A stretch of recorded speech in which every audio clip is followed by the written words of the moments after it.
We have a very exciting luncheon program today featuring Art Leahy, of course, of the Los Angeles County Metropolitan Transportation Authority, Brian P. Kelly, Secretary, California State Transportation Agency, a presentation of our 2014 award winners, followed by our featured keynote speaker and generational expert, Scott Zimmer from Bridgeworks. It's now my pleasure to more formally reintroduce a gentleman who was on stage this morning, our first speaker, Art Leahy of Metro. Metro is the lead transportation planning and programming agency for Los Angeles County and funds construction of an array of street, highway, and transit improvements. However, Metro's impact to our region does not lie solely within the county limits. With a total bus and rail ridership approaching 1.5 million, that's 1.5 million boardings a year, and an annual budget of $4.5 billion and nearly 9,000 employees, Metro is a significant partner of the SCAG region, an important voice in Sacramento, and a nationally recognized transportation leader delivering projects that move people and goods throughout our great country. Metro is also a founding member of Mobility 21, and just last month, Art was appointed 2015 chairman of Mobility 21's Board of Directors. We are thrilled to have Art with us today, and we are really looking forward to hearing what the future holds for Los Angeles and the region. Please welcome back an original Orange County boy, Art Leahy, to the stage.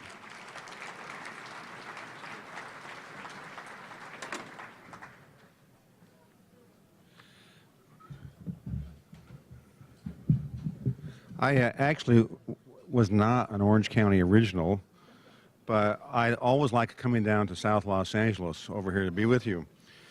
You know, I need to apologize for the comment I made this morning. I was corrected. I observed that unlike Orange, LA had more than one iconic building. I then noted that although I like the Matterhorn, I was taken to task by a member of the Irvine Council who informed me correctly, so I apologize, that there's also the balloon by the Great Park. So I stand corrected, and I apologize for my misspeaking. Director Pam O'Connor is here somewhere, also on the Metro board. She's one of my bosses. So other than the fact that she roots for the Cubs, she's an okay person. We have a ton of stuff going on in Los Angeles. For the private folks, if you aren't doing business with us, you should find out what we're doing. We're spending a lot of money, $5.5 billion a year, doing a ton of projects. We're buying $1.5 billion worth of rail cars, 550 new buses. We have 5 rail lines under active construction right now. We run 2,000 buses. We pay half the tab for Metrolink throughout Southern California. We're involved with High-Speed Rail Authority, with goods movement through out of the ports of LA and Long Beach. We're just starting up a bike sharing program. We own Union Station. If you haven't seen it for a while, you ought to come by and look at it. I'm looking forward to the day when we have 11 o'clock and midnight departures out of the station all over Southern California, because we're bringing in restaurants there that are really going to be a great place to go for a late night spot. And we have the congestion pricing project. So there's just a ton of things that we're doing which are changing the second biggest city in the country and, of course, the biggest county in the nation. I like to tell people that we are revolutionizing Los Angeles. You can do things today that were not possible just a few years ago. For example, in a few months, you can take a train to Exposition Park. You can see T-Rex and the space shuttle. And then you could, for example, go in the Coliseum and watch, let's say, SC beat UCLA. And then, I mean, there's one option. Then the next year, you could go over, take the train up to Pasadena, have a delightful lunch on Colorado Boulevard. And then you could, let's say, I don't know, let's say you could go to the Rose Bowl and watch SC beat UCLA. It's an all-purpose transit system. By the way, for those who understand such things, this means too, it means we knew the Bruins would beat SC in football twice this century. We just didn't know it would take 14 years. So with that, I'd like to move on to some even more serious business. We are fortunate to have Brian Kelly, the State Secretary of Transportation here. with Brian, we get to talk about all kinds of serious issues like toll facilities and hot lanes and PEPRA 13C. Some of you know what that is. And of course, funding for our various projects. I'm especially pleased to welcome him here to Southern California, the home of the first place Dodgers and the first place LA Angels. So it's good to have Brian here where we have two first place Los Angeles teams. Why are you not cheering? I don't understand.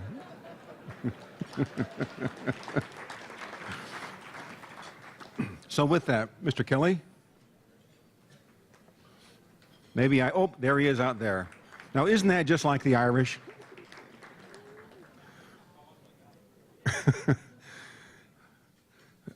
Brian and I both have Irish names, and that allows us to make jokes about Irish. Secretary, welcome, sir. Thank you, Art. Good to see you.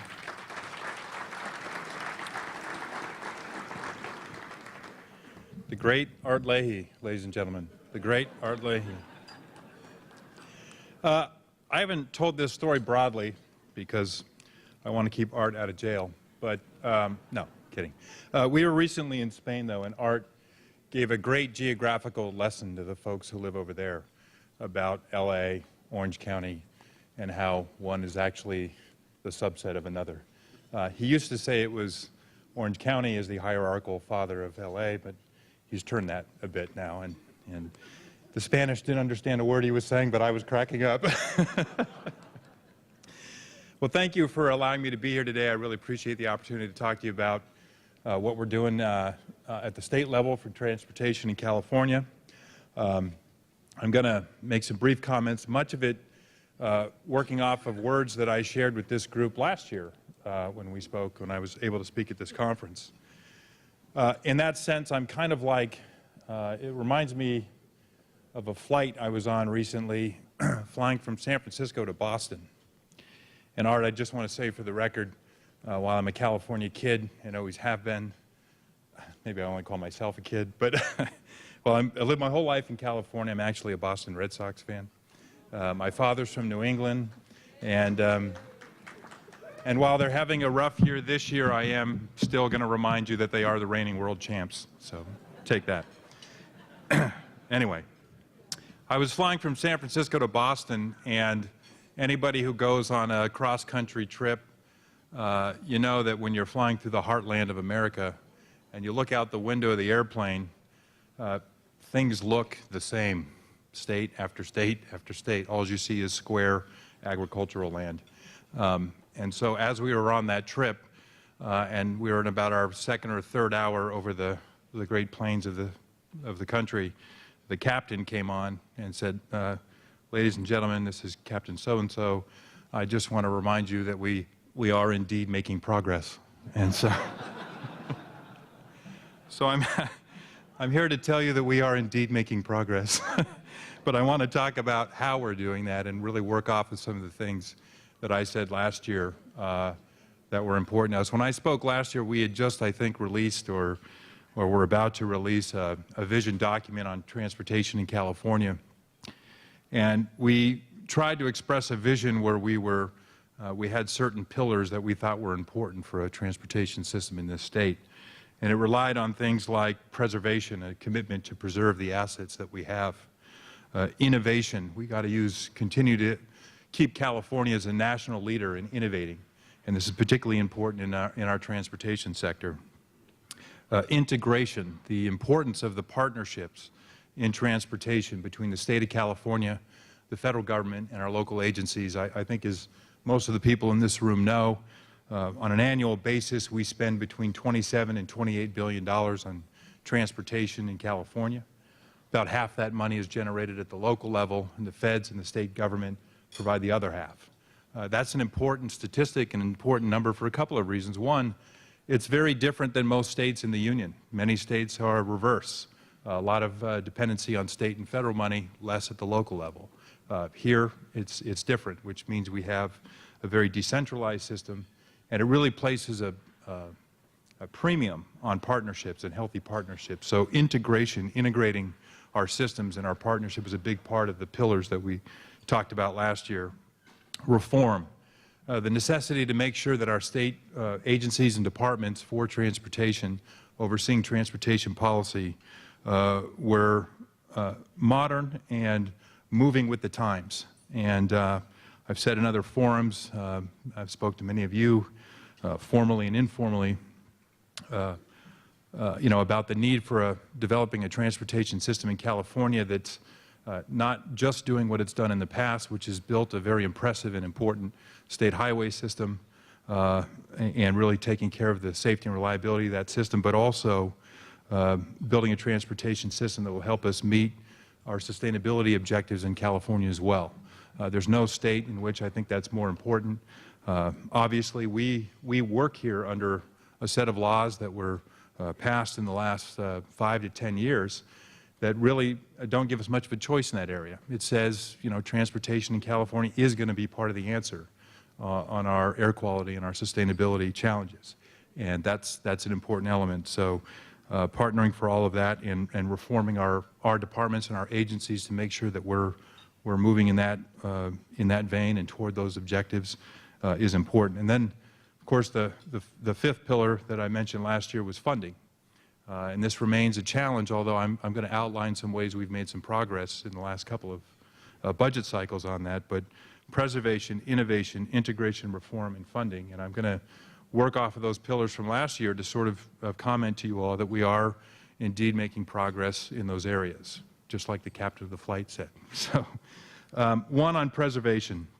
Caltrans has been working on, and we're going to expedite the effort this year to adopt an asset management plan that's really going to focus on the condition of our assets, where they are now and where we want them to be, and develop a strong strategy toward getting there.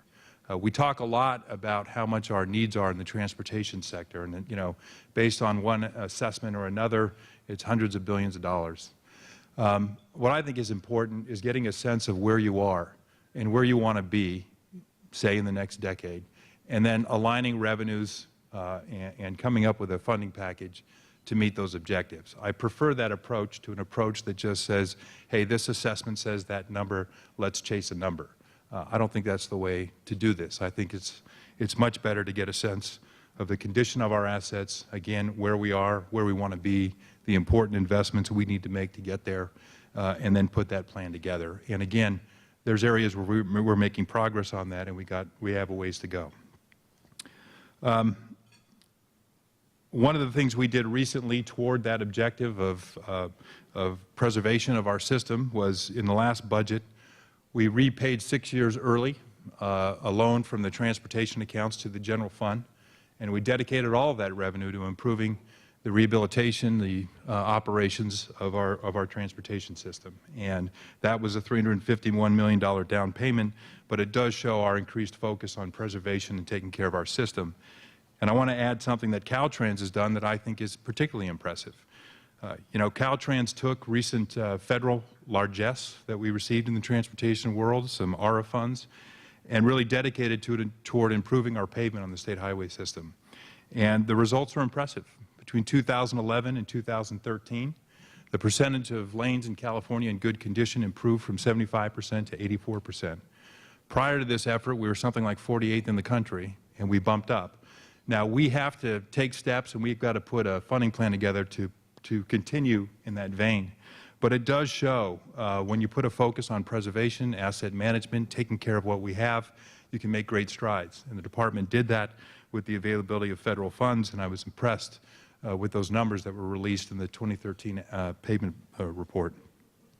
Innovation, we continue to want to innovate in transportation. It's an important part of California's culture, important part of what we do. A couple of things quickly that we're doing in that regard. At the Department of Motor Vehicles, we were tasked by statute a couple years ago to move forward on regulations on what's called autonomous vehicles or driverless vehicles. We've got companies in Silicon Valley and we've got automobile manufacturers who are moving along on that technology, and there's a great promise for what that could mean for Californians in the future. On a personal note, I have a father who is 78 years old and was recently told by his doctor he can no longer drive. It's a very difficult conversation for families to have, but our Demographics in California show more and more families will be having similar conversations with an aging population. The potential for autonomous vehicles to move people who otherwise have mobility challenges is great. And that's a reason that the Department of Motor Vehicles is moving forward quickly on regulations to allow testing of that technology and ultimately operations of that technology. Integration was the third pillar, and I want to report some progress we're making in that area, mostly as a result of the budget that was just passed by the legislature and signed this year that included SB 862, which was legislation that called for the expenditure of cap-and-trade funds in the transportation sector. There's a lot of controversy around cap-and-trade, I understand that, but the objective that we had heading into it at the beginning of the year, and we talked about this at this very conference last year, was to assure if a cap-and-trade program was going to come together, that a good percentage of those dollars were going to transportation. And I'm happy to be here today and report that 60% of the funds going forward are going to the transportation sector under the plan adopted by the legislature and signed by the governor. This includes investments in moving forward with high-speed rail, transit capital programs for our commuter and urban rail partners, LA Metro, BART, Metrolink, Amtrak, on and on. We have 5% of the funds going to transit operations by formula directly to transit operators, and 15% will be made available through the Strategic Growth Council for sustainable community strategies and affordable housing. So again, pleased that we're making some progress on that front. I want to also mention under the category of integration, and again, in my speech last year, I talked about how we can partner with regions who are really ahead of the state on moving forward on multimodal transportation plans. It's the regions who have said, look, we're not just going to invest in highways alone anymore. We got to invest in communities. We got to invest in bike and pedestrian facilities, public transit. We got to invest more in taking care of our local streets and roads. Those plans came up, and the challenge for the state is how do we rightly partner with those objectives. Those are important objectives for the state as well as they are for regions. One thing we put together out of the gate to try to be a good partner on that was the active transportation program. You know, we looked at transportation funding and we saw that funding available for bike and pedestrian facilities was small, very uncoordinated. We had something like 4 or 5 different accounts, all with relatively small amount of dollars, administered by different bureaucracies. And we undertook an effort to consolidate that program, to put more federal money in the program. And just last month, I see Andre Boutros here and Lucy Dunn from the CTC.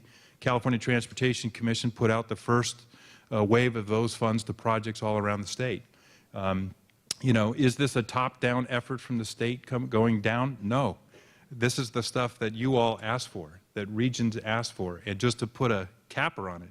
That program, I'm proud to say, put out something like $216 million for bike and pedestrian facilities over the next couple of years. But the demand was great. The demand was over $1 billion in projects. So there's no question that California in building communities is looking for that kind of investment. We did a great thing, I think, in putting the ATP program together.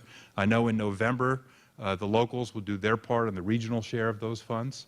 But it was a great step forward. And for this region, it was wildly successful. I think the last numbers I saw, out of 148 projects statewide, 82 were in the Southern California region, and a good number of those here in Orange County and Los Angeles. So it's a successful first step, and I look forward to that growing as we move forward. Quickly, I'm running out of time here, but I want to touch on the 2 other issues. One, of course, is reform, which is something we talked a lot about last year. It really began with the governor's effort, with his governor's reorganization plan, where for the first time in California, we established a cabinet-level position focused entirely on transportation with the establishment of the State Transportation Agency. That was actually a recommendation from an old review that was 20 years old saying, hey, this is something the state ought to do, but it had never been done. And with the governor's reorganization plan, we finally did that. And our agency is charged with coordinating the programs and policies from our different transportation departments to get a singular set of transportation objectives that we can achieve in the coming years. And so that was a big deal. A bigger deal since then, of course, was work I've done with Caltrans Director Malcolm Doherty on really trying to improve Caltrans as an organization. as a partner for all of you who are doing work in your communities, and as an agency with a modern mission, vision, and goal agenda that is right for California's times. And Malcolm and I have taken that very seriously. We're spending a lot of staff time and resources. We have updated Caltrans's mission, vision, and goals. We have created work groups through the agency and the department, working with external parties now, to focus on some of the 47 recommendations that the assessment of the department that we called for last year provided on how we can improve the department. And so that work continues, and that's work that some of you will be participating in as those work groups go forward. So reform we're making progress on. And finally, and probably the biggest challenge, of course, is funding. Yes, we need a long-term funding source for transportation in California to meet our demands. But I'm pleased that we've started down the road of doing some of those things, particularly in the last budget. I was just giving a speech before I came here to the California Chamber of Commerce. And we talked about the condition of the state economy. And it was a good report in that it showed that the economy in California is on the comeback. I mean, there's no question about it. We heard from analysts from the banking community and others who have showed that, you know, any measure you want, job growth, GDP, pick your measure. The economy is coming back. And that means so much to us in transportation and policymakers in Sacramento, because we're coming out of what I call the dark period in Sacramento, where we spent 3 years disinvesting in the state. But it was something you had to do. It was very difficult decisions to balance our budget and get our fiscal house in order. But now our fiscal house is in order, our economy is coming back, and there's an opportunity to reinvest in our infrastructure and in programs to expand our economy. And the governor has laid out the first marker on that by saying, look, if we develop this cap and trade program through the auction process, we will make those dollars available for infrastructure improvements going forward, not just for state projects, but for local and regional projects as well. And these will be projects that can meet not just, again, our mobility needs, but also our sustainability needs and objectives. As I mentioned, we repaid in the budget a transportation loan early, and we put those dollars to work on preserving the state highway system. And we're moving forward on trying to develop, through a work group that I've put together called CTIP, a more sound and uniform pricing policy for California. The idea that we can use tolling or pricing on managed lanes, express lanes, whatever you want to call them, to both raise revenue to operate and maintain our system, but also to manage congestion and improve the performance of our system. We think there's more to do there. We're working with a broad group of stakeholders to develop that program, and recommendations will be coming forward later this month. It's also time to look outside of our traditional funding sources. You know, the gas tax has always been the go-to place to invest in transportation in California. But for the first time in my 20 years doing transportation policy, the projections of gas tax revenue in this state are on the decline. Cleaner vehicles, fact that inflation erodes the excise tax, those two things are combining to show, if you look 30 years out, we're going to get less and less revenue from that source. So we're also looking at exploring other options, including fairly controversial options like the road user charge or the mileage-based user fee, whatever folks want to call it.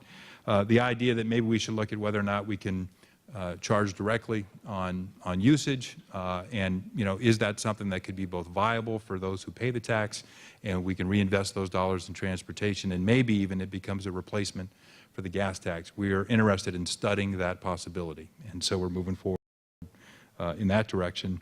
And then, of course, we've got the long-term funding opportunities that we have to try to develop. This is really a place to find revenue to invest in the highway system and our streets and roads. Cap and trade money really can't be used for that, so we've got to look for another source. Again, the work group we put together is putting together the program to do that, and we're going to start digging, lifting up our sleeves and digging into that issue with more intensity as we get into this fall, and hope to come forward with some recommendations as we go forward. So, again, we're flying over the plains and we're making progress. And I appreciate your time, and I look forward to working with all of you in the days ahead. So thank you very much for allowing me to be here today. Thank you very much. Very well done. Thank you. Thank you. Once again, thank you, Secretary Kelly, for sharing your vision here today and investing time to be with us. Also want to thank you, Art Leahy, again, for everything you do in the region in terms of transportation. Is the great Chris Murray from the city of Anaheim here? Chris, where are you? I think I saw you earlier. Please stand. Councilwoman from Anaheim, also a Mobility 21 Advisory Board member. So thank you, Chris, very much. So now is the time to meet some of your partners at your table. Enjoy some lunch. We'll be back in about 10 minutes with some awards and our keynote speaker. Thank you.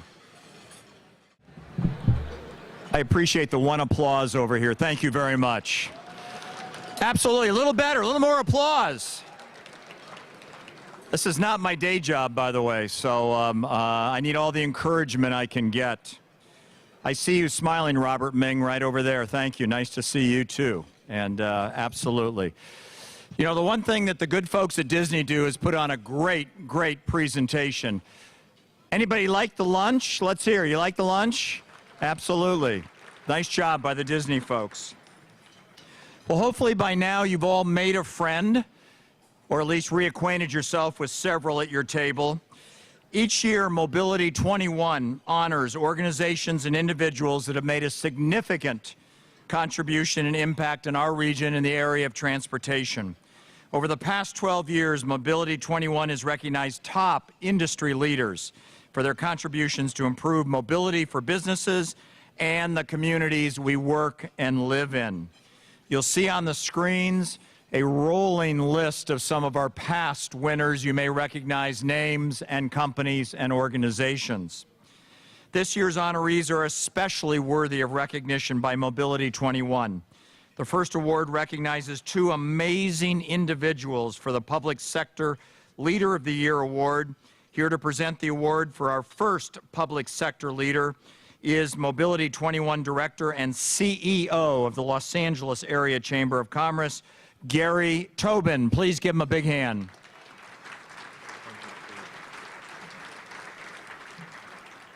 Well, thank you, Steve. It's certainly my pleasure to recognize our first Public Sector Leader of the Year. And that person is California's senior U.S. Senator, Dianne Feinstein. Since her election to the U.S. Senate in 1992, that's 22 years ago, Senator Feinstein has been a strong advocate for the transportation needs of Southern California. As a former mayor of San Francisco, she is keenly aware of the essential role that transportation infrastructure plays in growing the economies of our cities and our quality of life. Her door has always been open to the members of the Mobility 21 Coalition. Senator Feinstein, along with Senator Boxer, who we recognized last year, have been an effective tag team for California and for Mobility 21. With Senator Boxer as the chair of the Environment and Public Works Committee of the Senate and Senator Feinstein as a member of the Appropriations Committee, we've had two partners who have been able to deliver for our region. Of particular note is the leadership role that Senator Feinstein played in authorizing funding for the Positive Train Control crash avoidance system currently being installed by Metrolink, and they'll finish that installation next spring. Please give your attention to the video screen. Mobility 21 is proud to recognize Senator Dianne Feinstein with the 2014 Public Sector Leader of the Year Award. Senator Feinstein is a champion of Southern California's interests in the federal government, raising awareness of local issues on a national level, especially those concerning transportation. Senator Feinstein was instrumental in helping Riverside County Transportation Commission secure a federal TIFIA loan guarantee for a $1.3 billion transportation project to expand the 91 freeway from Riverside to Corona. This would not have been, we would not have been able to do this without her help. Most recently, Senator Feinstein has ushered through the Senate the passage of an omnibus funding bill that promises initial funding for two Los Angeles subway projects: the Connector, uniting downtown Los Angeles and Urban Center on the Rise, and the West Side Subway extension, the Subway to the Sea, that would extend the Purple Line's arm to Westwood. I simply want to say thank you, Senator Feinstein, for all that you have done and all that you will do to help us distinguish ourselves as the greatest county in the nation, doing what we can to improve the region and to do it with the kind of collaborative support that we need from leaders in the public sector just like you. Senator Feinstein was also a major factor in securing investments from the Transportation Infrastructure Finance and Innovation Act program, giving Southern California the needed investment to begin ambitious projects. Senator Feinstein, on behalf of Mobility 21, we thank you for your service to Southern California and to all of the citizens of our state. Mobility 21 presents Senator Dianne Feinstein with a 2014 Public Sector Leader of the Year award. She is a true leader in the movement to increase mobility and connectivity within Southern California.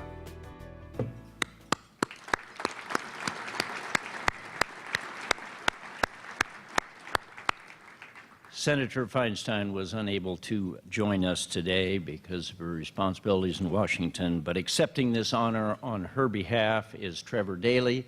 Trevor is her state director for California. He's been on her staff for 11 years. Please help me welcome our friend, Trevor Daley.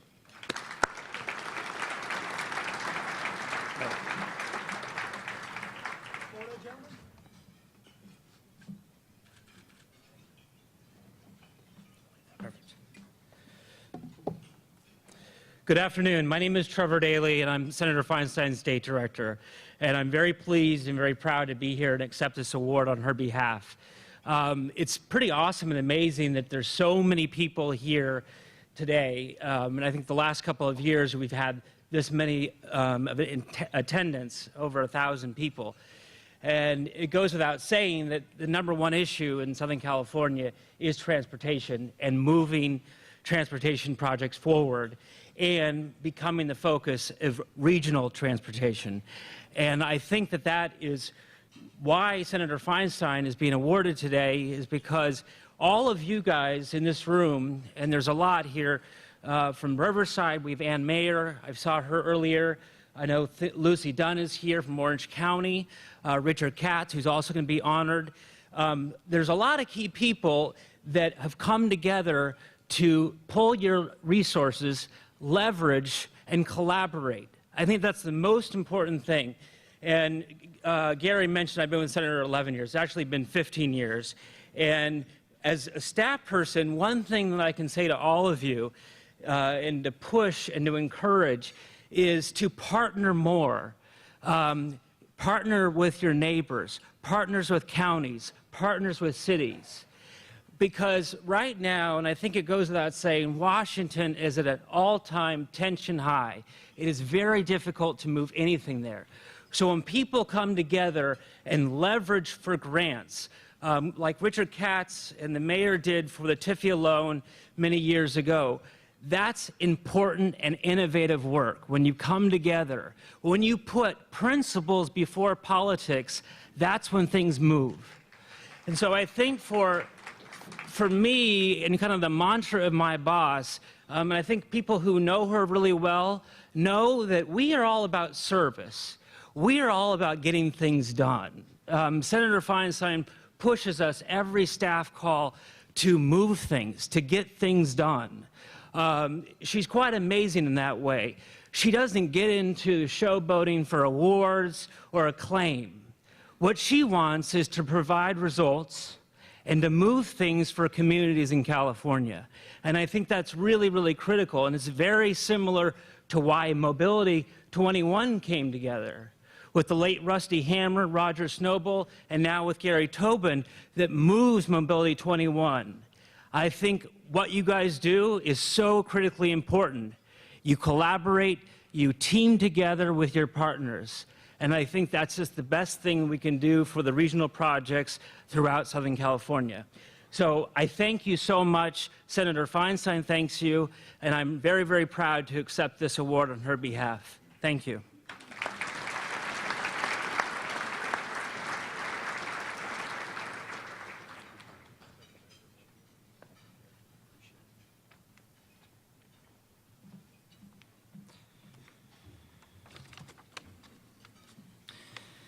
Here to present the second Public Sector Leader of the Year award is Chris Bizio, CHTM Hills Southwest Region Transportation Manager.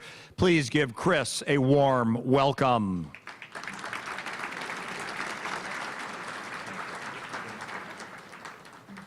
Well, good afternoon. It's very nice to be here with all of you today.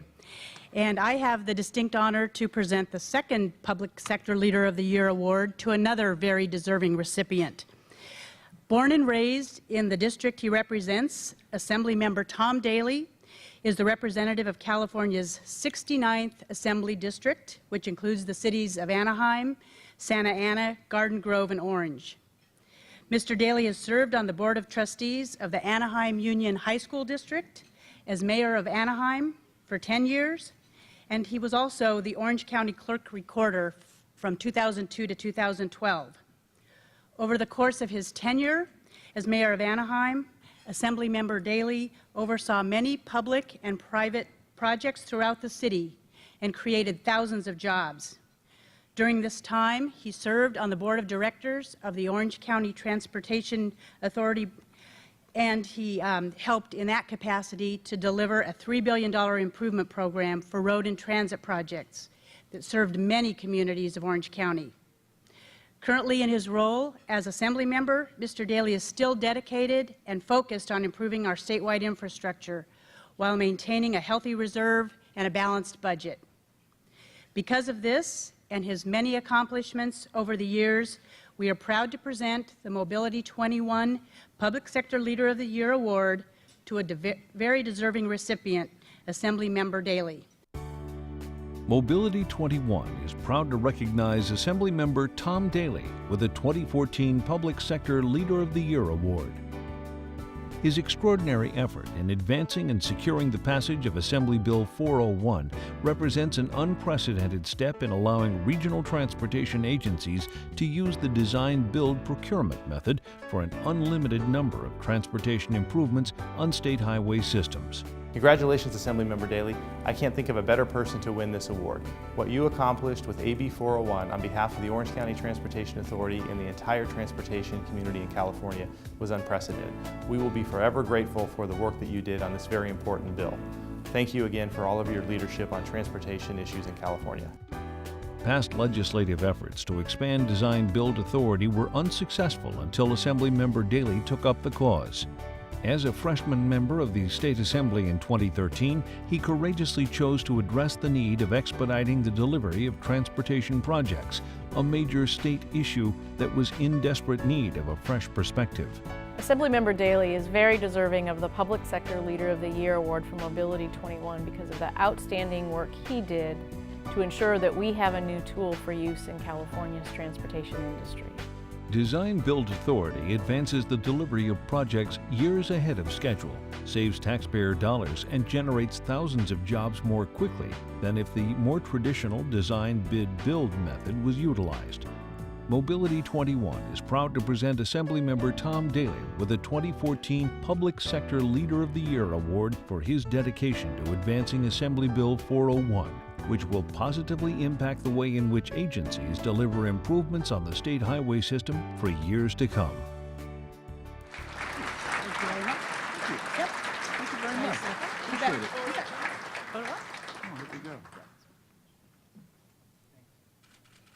Thank you. Thank you. Thank you. Oh, I appreciate that kind introduction and the sterling video, which exaggerated so much, I think. But I'll take it, you know. I appreciate it. The most important thing I'll say today is to welcome you to my hometown of Anaheim. Thank you for having your conference here. For over a decade, Mobility 21 has done great pioneering work, and I hope that you continue to do that work. We need it in our state of California. When I was the mayor of Anaheim, I was on the OCTA board, and I regret this memory, but I was part of the board that hired Art Leahy away from Minneapolis. You know, it's a nice picture imagining him stuck in Minneapolis, but But we hired him, and then fortunately, L.A. Took him a few years later. But actually, Art did great work here in Orange County, helping spend the Measure M money, which took us 3 times to convince the taxpayers of Orange County to do. And Art did a great job, including in this neighborhood here, the I-5 corridor, and then Anaheim invested smartly in cooperation with OCTA. And this resort area here is one of the products of that partnership. Obviously, the area employs thousands of people and is beneficial to Anaheim as well as all of Orange County. Continuing investment is, of course, essential in every corner of our state. I like to remind people, you're all in the transportation world, you understand growth and population and so forth, but last year, California grew by 330,000 people. It's a relentless growth pattern that we see statewide. Orange County, we added 30,000 people. And that's a relentless growth pattern that we see. So it's important that we keep investing. What has made California an economic powerhouse has been our willingness to invest in public works. And we have to keep doing that. And as long as I'm in the State Assembly, I'll keep preaching that message and doing anything I can, everything I can, statewide, to represent my district and to see investment happen throughout the state of California. I want to thank Darrell Johnson of OCTA for bringing the idea forward for design build. Not a new idea, but the way the OCTA teed up the bill that I carried and the way they helped to market the benefits of design build. What started as an Orange County only bill morphed into a statewide bill. So we hit our timing just perfectly. And that was not really an accident. The wise people at OCTA knew that this would be popular statewide. You know, that 5 to 10% savings on a project is a powerful number. The 405 project alone, which is, I think, $1.5 billion project, if you save 5 or 10% off the cost, that's value for taxpayers. We can talk about that continually, and we need to demonstrate that value to taxpayers because you know, I think they're more suspicious of government than they have been in a long time, and so we need these practical solutions to delivering projects. Thank you again for the award, and I appreciate everything that you do, and I'll see you next year. Thank you.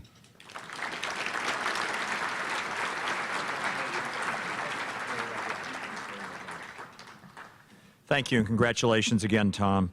I now invite Art Leahy back to the stage to present the Private Sector Leader of the Year Award. Art?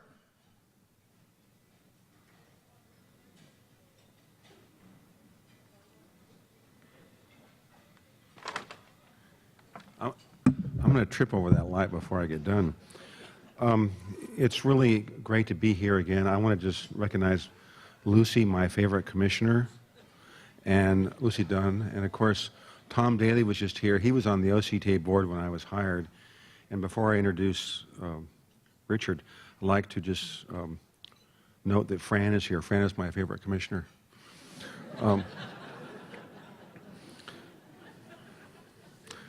That wasn't a joke. Gosh, I'm trying to get serious. I'm going to introduce Richard Katz, who is the Private Sector Leader of the Year.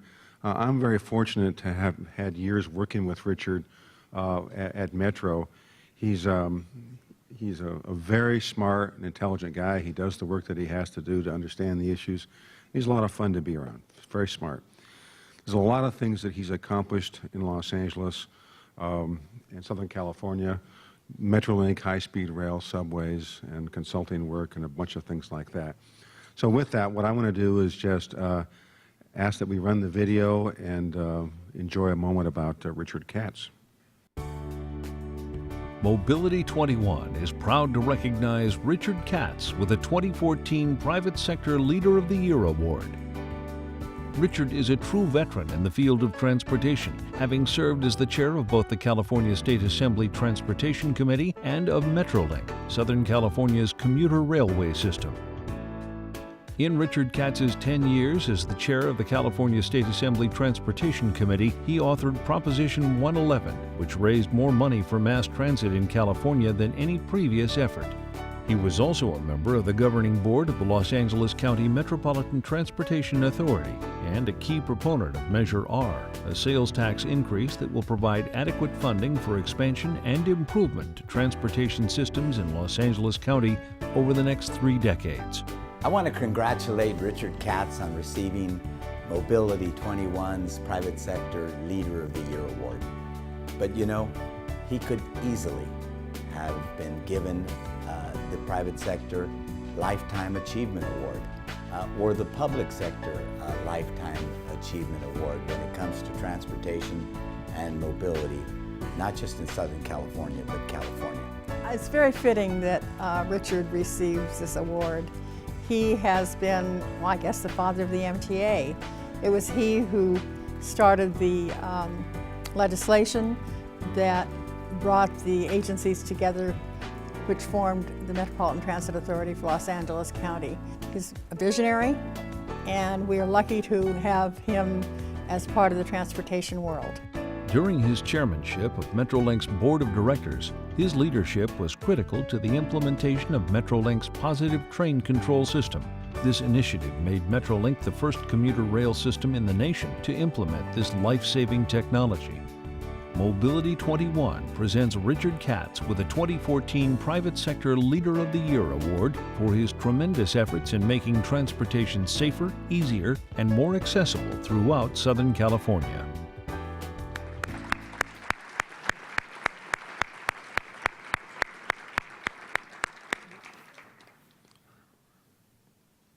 Mr. Katz is here. You know, I want to just amplify the last point about PTC. We were in a multi-year battle with New York and New Jersey and Chicago and Philadelphia. It was basically LA against the world, Southern California against the world, and we prevailed.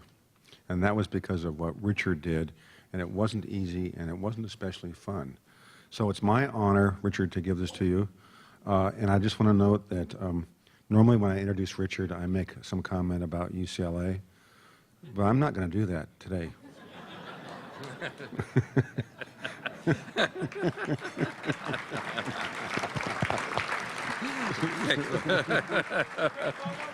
Oh, yeah.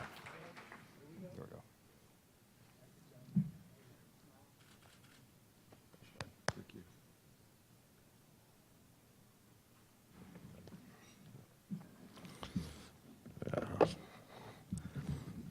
All right, thank you very much. You're so nice, I've got to redo some of the SC jokes. I'll skip the rehab one. I'll skip the... I do want to... rehabilitation. That's... I do want to thank Mobility 21 for the honor and all the members here, not just for this, but for what you do day in and day out to solve transportation problems in Southern California and continue to make us a leader in the country.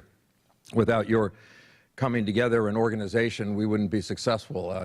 You know, California, Southern California has a reputation of having the largest delegations that never agree on anything at any level of government. And through your work, that has changed, and generations are going to be better off for it. I do want to thank Tom Daly for rehabilitating Art at OCTA. It did make it possible for us to get him a good job in Los Angeles. It did take, I will tell you, Tom, it did take him a while to stop saying from Orange County to LA. It took him about 1.5 years to get it right, and it's LA to Orange County. But we are grateful for your getting him back in the swing of things, because we have been truly blessed at Metro to have Art as our CEO now. After I made my comments, you oftentimes made your comments. But isn't it so funny now that you've gone down there and I'm still up here? Isn't that funny? One of the programs that Richard helped initiate when he was at Metro was a special program for UCLA grads. Some of you know It's remedial reading, writing, and arithmetic. They generally break down sobbing in gratitude when they hear that. I have one more award to announce, and it is to Marnie Primmer. Marnie is the immediate past director of Mobility 21. I met Marnie as a young lady at OCTA. She was quite persistent. She would insist upon coming to see me once a month or every so often just to talk about business and just talk about how we get projects done. So I spent a lot of time with her. Later on, she became involved in WTS in Orange County, specifically for a couple, 3 years, and got me involved in the mentoring program. And it was at that time I learned a great deal about the benefit of WTS, about mentoring, by the way, young people, but also you know, what the benefit is of being family friendly. She became the director of Mobility 21 several years ago. Gosh, time flies. Maybe I've forgotten now whether I was in Orange County or LA, but anyway, it was 5 or 6 years ago, and she exceeded what we had previously done on every front, whether it was participation, revenue, attendance, whatever it might be. She exceeded our expectations consistently on every front, every day of the year. So with that, I think we have a video about Marnie, and let's. And by the way, I don't endorse Richard's endorsement of misconduct by UCLA players. I don't endorse it at 1 minute, Richard. So let's see the video. Mobility 21 is proud to recognize Marnie O'Brien Primmer with the 2014 Service Award. As Mobility 21's executive director, Marnie helped to expand the then Los Angeles County-based coalition to include all 7 counties in Southern California to engage in a dialogue about transportation priorities throughout the region.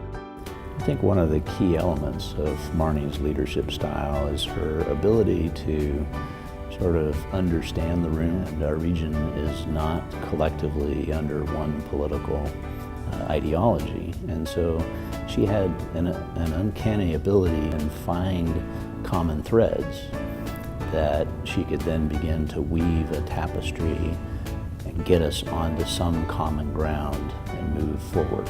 During her 6 years at the helm of Mobility 21 from 2008 to 2014, Marnie played an integral role in helping shape Mobility 21 as a strong voice of transportation advocacy in Southern California with elected officials and the public. Marnie, well-deserved award. You're one of a kind. And on behalf of the board of SCAG, the 84 board members that represent 190 cities, I want to say thank you. And this is really a small token of our appreciation to what you did for the SCAG region. Under Marnie's leadership, Mobility 21 became a well-known resource for legislators who need to know where Southern California stands on important transportation issues. Mobility 21 presents Marnie O'Brien Primmer with the 2014 Service Award for her role in taking Mobility 21 to where it is today.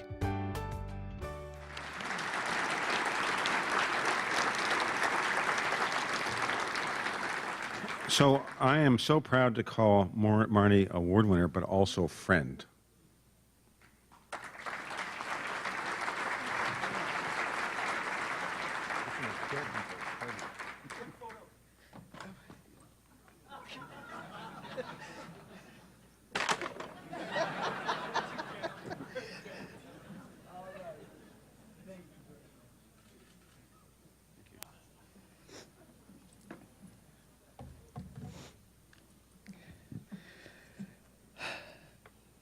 Thank you so much for this honor. I am truly humbled to be part of this group of individuals who have been honored by Mobility 21 and to be here with all of you today. I'd like to thank the Board of Directors of Mobility 21 and the Advisory Board for their unerring commitment to regional transportation investment, for giving me the opportunity in the first place to join Mobility 21 and make something for our region that would be truly great.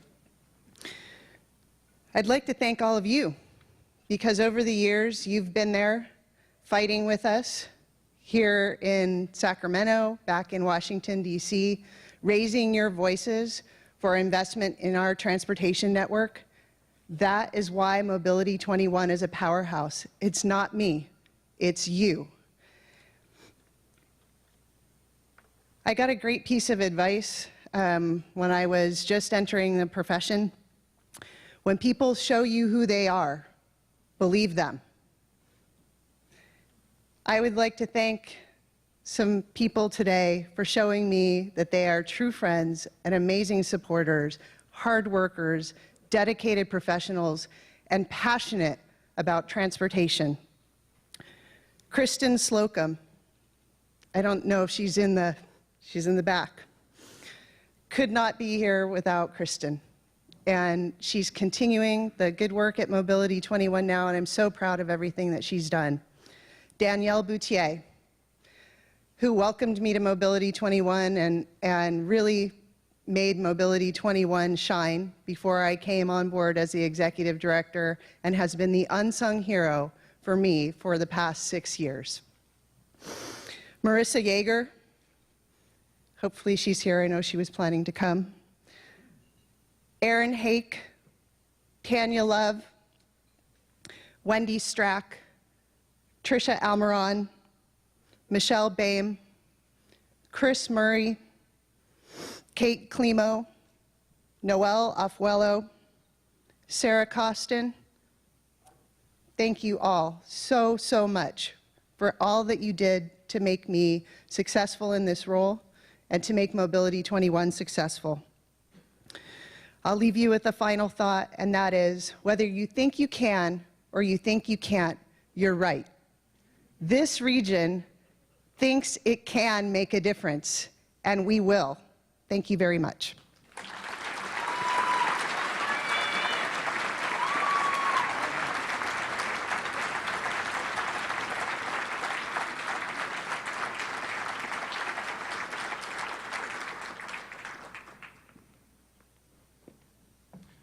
Good afternoon. Again, I'm Paul Granillo. I'm the CEO of the Inland Empire Economic Partnership and chair of the Board of Directors of Mobility 21. Once again, on behalf of the board and the advisory board, we want to thank all of our business investors and all of our sponsors for making today possible. It is my pleasure now to introduce our keynote speaker for the day. And he's going to talk to us about generations. I'm lucky enough that last week my parents celebrated their 50th wedding anniversary. And my 9-year-old my 9-year-old nephew was very interested in the fact that Grandma and Grandpa are rather old in his world. And he asked me, he said, "Uncle Paul, when were you born?" And I said, "I was born in 1968. And he looked aghast and he said, "You were born in the 60s? Yes, I was. And Scott Zimmer is here to talk to us about generations. He has 12 years of public speaking experience. He has a unique perspective and brings insight, humor, and data to this discussion of generations. As one of Bridgeworks' generational experts and resident Gen Xer, Scott's keynotes clearly illustrate the stress points between these generations and provide clear solutions to help relieve tension and encourage better understanding. Would you please welcome Scott Zimmer. We can dance if we want to. We can leave your friends behind. Cause your friends don't dance. And if they don't dance, well, they're no friends of mine. I don't know if it'll come as a great shock to anybody, but we are running a little bit behind. So while I could talk about generations for hours, I only have a few minutes. So I'm going to get right to it. First of all, thank you for having me here today. Second of all, I want to tell you, the thing I love most about working for Bridgeworks and studying generations for a living is that wherever I'm giving a speech, whatever the industry might be, whether it's finance, whether it's hospitality, whether it's transportation, whether I'm speaking to a room full of corporate CEOs or 19-year-old interns, the topic of generations is something that affects everybody. It applies to each and every one of us because at one point or another, we've all experienced some kind of generational clash point, if you will. I study this for a living and I'm no exception. Let me give you an example. My niece recently lost her first tooth. And she's adorable. Her name's Ellie. So I'm asking my brother about it because I don't have kids. So I was just asking him, what's changed since we were young? How much is the tooth fairy leaving these days? I remember getting a quarter or sometimes a 50-cent piece. If you have no idea what a 50-cent piece is, it's because I might be a little old myself. And you know, do you have to give her NyQuil so she doesn't wake up? What time do you go into her room? How does this work? I was just being nosy. And he gave me one of those looks. But he did tell me, he's like, I think Tooth Fairy time might be coming to an end at our house. And I'm like, boy, what happened? You just got started. He's like, Ellie found out the Tooth Fairy isn't real. And I thought to myself, who told her? And he said, she Googled it. Thank you for that reaction, because my mouth was just hanging open. I thought to myself, not really an option when I was a 5-year-old. Generational, gaps like that, in the personal realm of our lives, it's kind of funny, let's be honest. On the professional front, it's frustrating when we encounter those generational clash points. I've spoken to many people in the transportation industry about their thoughts and their concerns and what's on their mind in terms of the topic of generation. And you can probably guess the topic that kept coming up over and over again: millennials. Trying to understand this new generation, how they think. Why don't they own cars? You know? Why are they more apt to leave a job within a year? You know, why can't we get them to stay? These companies spend so much time and money recruiting, trying to retain, motivate, and engage this generation, and they don't stick around the way they used to. And at the end of the day, it affects the bottom line. And that's something I try and stress about this topic. A lot of people think, oh, generations, it's a fluffy topic. It's a bottom line issue. And like I said, what works for really capturing one generation's attention, what motivates them, engages them, could be the very thing that turns another generation off. And unfortunately, when we encounter these generational clash points, be it in the marketplace or in the workplace, right away we go to a negative spot in our minds. We stereotype, we think, oh, they're a bunch of entitled brats, or we think, oh, come on, get with the times, Grandpa. When at the end of the day, we don't think about how we can come together to get the job done, and maybe even have a good time doing it, like the two do so well in this next commercial. Stuart, can I see you in my office, please? That kid is sick. That hinge is squeaky. Very sick. Stuart, get in here. Sure thing, Mr. P. Stuart, I just opened my Ameritrade account. Let's light this candle. Let's go to Ameritrade.com. It's easier than falling in love. What do you feel like buying today, Mr. P? Kmart. So research it. All this stuff is provided for you free of charge. No cost. Yeah, that's synonymous with free. Looks like a good stock. Let's buy. Let's buy 100 shares. All right, click it in there. Okay. How about 500? 100, Stuart. You feel the excitement? You're about to buy a stock Okay. online. Oh! Fabulous. I'm thrilled. What did that cost me? $8, my man. Mike Broker charges me $200 for this. Riding the trade. wave of the future, my man. I gotta get a soda. All right. I'm sorry, Mr. Wait a P. minute. I'm having a party on Saturday night if you really want to go. I'm going to try and get there. Thank Happy you, Stuart. trading. Thank you. Rock on. All right, Stuart. What I love about that classic commercial is that it shows two very clearly distinct generations who should have nothing in common, coming together with a common goal and getting the job done and actually enjoying themselves in the process. And that Ameritrade commercial in the late 90s won them a lot of awards and a lot of accolades for portraying the generations that way, because you don't see that too often. So let's talk a little bit about who are these different generations in the workplace. There we go. Because a lot of people ask me, what generation do I belong to? I'm this age, I was born then. Here are the 4 different generations that I study at Bridgework. The first generation is the traditionalist generation, otherwise known as the greatest generation. They were born prior to 1946, and there was a group of about 75 million traditionalists in our country. Up next, we have the baby boomers, born between 1946 and 1964, big group of 80 million. And I have to ask, just show of hands, how many boomers do I have here today? Wow, there's a lot of you. I'm actually surprised. Usually when I ask for a show of hands with boomers, they clap. Boomers are just very excited to be boomers. And you always have the extra sort of roll their eyes like, we get it, boomers, you're awesome. Which brings me to my generation, which is Generation X. We're a very small generation. We're 20 million less than boomers. We're born between 1965 and 1979. Where are my Gen Xers at? I see what you flipped it. I see what you did. That's good. Anybody want to venture a guess, by the way, why are we so fewer than the boomers? 20 million less than the boomers and the millennials.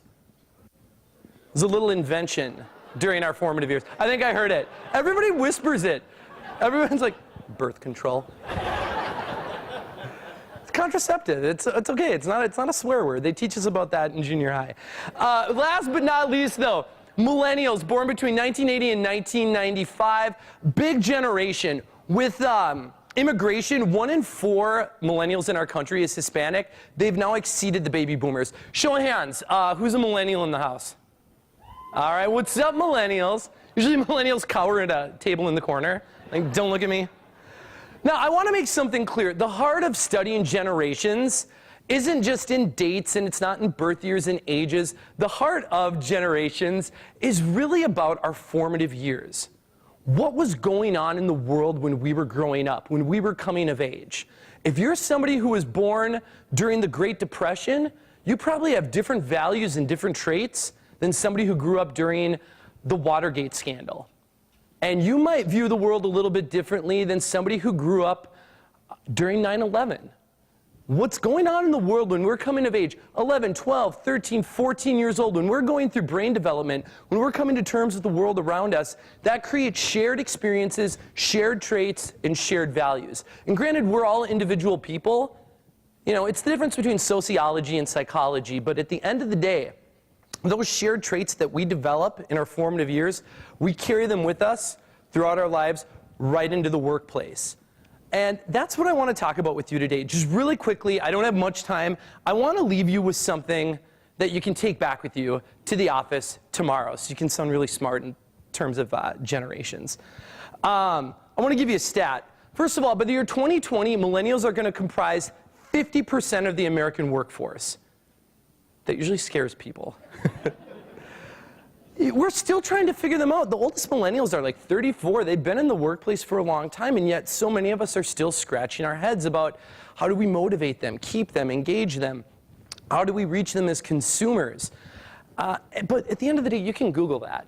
There's a lot of stats out there, and you can just Google them. I want to talk about the heart of who millennials are. So let's take a quick look at the formative years of the millennial generation. What was going on for this generation when they were coming of age? First of all, you can't talk about millennials and not talk about technology. Technology changed the way this generation does everything. How they communicate with each other, how they buy, how they sell, how they travel. It changed everything. But moreover, what it did, it changed the rate of change for this generation. Let me give you an example. When millennials were kids, they remember playing on these. The old Macintosh computers. This one here, this Macintosh, has a total memory of 128 kilobytes. I don't know if you're a techie, crowd. It's about the size of one tweet on Twitter today. Playing a little Oregon Trail. By the time they graduated and they were in college, a lot of millennials remember getting one of these. The first generation iPhone. This thing could download ringtones 10 times the size of that Macintosh computer. Such change in such a short amount of time. This is a generation that is a lot more comfortable with change than boomers and a lot more comfortable with change than Xers. They were waiting for the iPhone 4, the iPhone 5, the iPhone 6, it's coming out. PlayStation 2, 3, 4, MySpace, Friendster, Facebook, they're on an upgrade scale. So when they're in the workplace, they're okay with change. They're comfortable with change because they've been dealing with it since they were young. Another thing I want to point out really quick in terms of millennials and their formative years, it's how they experienced violence. It seems like such a shift from talking about technology, but how they experience violence is really important in understanding who a millennial is as a coworker, as a subordinate, as a boss, and as a consumer. Because every generation's experienced violence. Boomers, traditionalists, Xers. But this is a generation that saw a lot of violence, not oceans away, not on TV. They saw it here. They were in their formative years during 9/11, and that shook things up big time. This is the generation that they were in their formative years during Columbine, Virginia Tech. Now violence was happening in the desks next to them. We talk to millennials in focus groups who say back then they could feel figuratively and literally their parents holding them tighter, trying to keep them safe. We study things at Bridgeworks like public education funding, for example. And during the formative years of millennials, there was a huge amount of money allotted to public schools for things like guidance counselors. And for me as a Gen Xer, guidance counselors were there really to help you with your college transcript and your class schedule. That's not what they were doing anymore. They were there to encourage millennials to talk, to speak up. They really encouraged them to share how they were feeling. And that was with teachers, coaches, but nobody more so than with mom and dad. Millennials grew very, very close with mom and dad, as showcased in this next commercial right here. No, I'm fine. Can we do this again tomorrow? Anytime. I miss having my own room. What do you think? That's a little better. A little better? Yeah. This is my boyfriend, Jamie. I don't feel at home here. I feel homesick.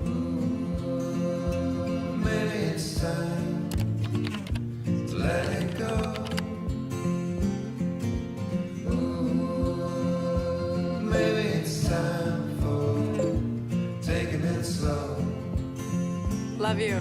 Don't stay up too late, okay? Bye, alligator. See you later, alligator. In a wild crocodile. In a wild crocodile. I remember that. I found that clip, and one of my colleagues said, "You cannot show that in a presentation. People are going to start crying." But I thought it just does such a good job of showing that closeness that millennials had with mom and dad. You talk to Xers, this is an actual survey that was taken. Who was your idol growing up? The #1 answer, Michael Jordan. Remember what a thing Michael Jordan was, though, number 23? You ask millennials, who was your hero growing up? It was mom and dad. All right, they're going to grab a cane and yank me off stage if I don't wrap this up, but I do want to leave you with one tip that you can bring back with you. So now that we know more about millennials, what can you do with it? We talk to senior leaders. Oh, by the way, collaborative, tech-savvy, globally diverse, and socially accepting. Those are the top traits of the millennial generation. But one of the #1 questions I get asked from senior leaders is, how come, it's all about motivation. How come what motivated me when I was coming up in the workforce does not seem to motivate them? And think about it, if you're a baby boomer, if you're a Gen Xer, what motivated us when we were coming into the workplace? At the end of the day, it really had a lot to do with that. You know, boomers, they were starting families a lot earlier than millennials are. That was your early 20s. Now millennials aren't getting married till their early 30s. So supporting your family. For me as an Xer, I didn't want to be a boomerang kid. You know, that kid who moved back home after college. I don't think mom and dad wanted me to be one either. There was a sewing machine and an elliptical in my old bedroom within like a month of me leaving. Now, millennials tell me they go home and it's like their room is a shrine. The ribbons, the trophies, some of them for like 6th place swimming, by the way. A lot of participation awards, all intact. Honey, you come home anytime you want to. They've got a little bit more of that cushion. They're not buying cars. They're not buying homes at the same rate that Xers and boomers were. They have a little bit of cushion to fall back on. So it's not all about the money with millennials. This is from PricewaterhouseCoopers. Millennials are unwilling to commit to making their work lives an exclusive priority, even with the promise of substantial compensation down the road. So if money isn't the main motivator with this generation, what is? For millennials, it's all about meaning. They want meaning in their work. They want meaning in the companies that they support. They want to make a difference. With all the violence they experienced growing up, with mom and dad kind of looking at retirement themselves and saying, you know what? If you're going to work as hard as I did for as long as I did, make it count. Do something that's important to you and do something that matters. So we got millennials coming in on day one, wanting to know, how do I matter to this company and how does this company matter to the world? And it's not, boomers are like, I care about things too, and Xers do as well, but we kind of waited till we ascended into more meaningful roles. Not millennials, they want to know right away, look, how am I making a difference here? So that's what I'm going to leave you with this last thought. Find a way to connect the dots for the millennials in your company, the millennial consumer you're trying to reach. How do you matter? You might think transportation, maybe you do, maybe you don't. Maybe some of you think this is a really sexy, cool industry. Maybe some of you are like, it's transportation. You know, it's not. Let me tell you something. What you do is meaningful. What you do matters. So much of our lives, think about it, so much of our lives is spent getting from point A to point B. What you do matters. Find a way to showcase that to the millennials in your orbit, and I guarantee that's going to create that connection right there. And I do want to say this. Everybody at Mobility 21, thank you for having me here today. I want to thank especially Jenny for all your hard work putting this together. And I just want to leave you with this one final thought. And if you do have questions, you can come talk to me afterwards, or you can visit generations.com. But I want to say, when it comes to generations, boomers, Xers, millennials, it's not about right or wrong. It's not about better or worse. It is about understanding that each and every one of us brings a different perception and perspective to the table. And it's finding out, all right, now that I know a little bit about them, how can we come together and create a difference? And really, what this is all about today, the transportation industry, any industry, it's all about people. So thank you all very much for having me. I really appreciate it.